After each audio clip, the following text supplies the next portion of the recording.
The island, summer of 2021. In one of the most profound and significant historic moments affecting that immense madhouse that floats at the mouth of the Caribbean Sea, the inmates, for the first time, screamed Libertad, liberty, Abajo el comunismo, down with communism. No más tiranía, no more tyranny. All anguishing cries that resonated the world over.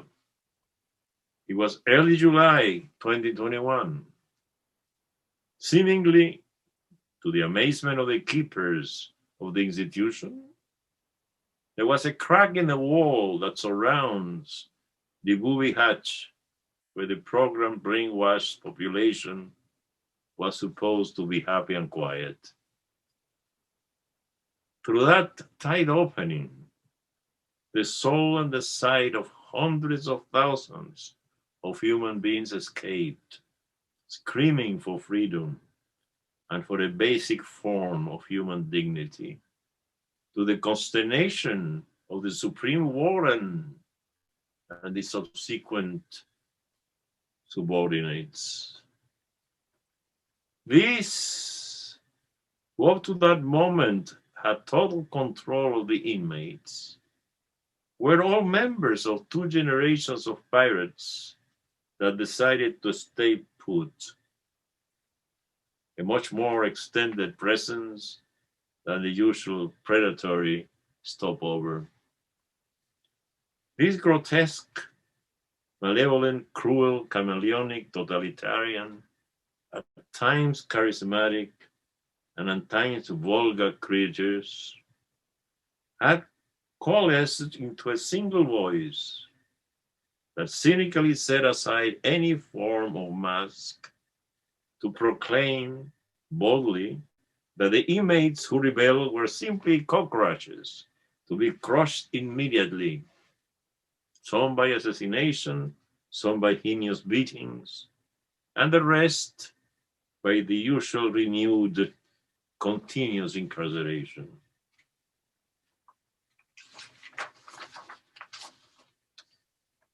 The Isle jail asylum continues to float. Tourism flows uninterruptedly.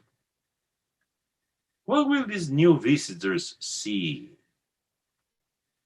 Are they different from the previous myriads that came and departed without even a hint that they were visiting a gigantic prison? Is there anyone who sees or hears, besides the family relatives of the sufferers, besides the social conscious beings, besides the ones that still continues to contemplate Christianity, beauty, and the gracefulness of freedom? Is the cry of the inmates to be transformed into a monstrous echo chamber to the pleasure of all still proclaiming and applauding the jailers? Is 11 million people a significant amount of human beings, of human flesh, to be taken into consideration beyond a few days of international posturing?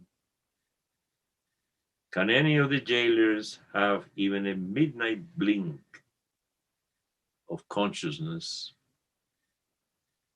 Is any one of the big leeches leaving the scene?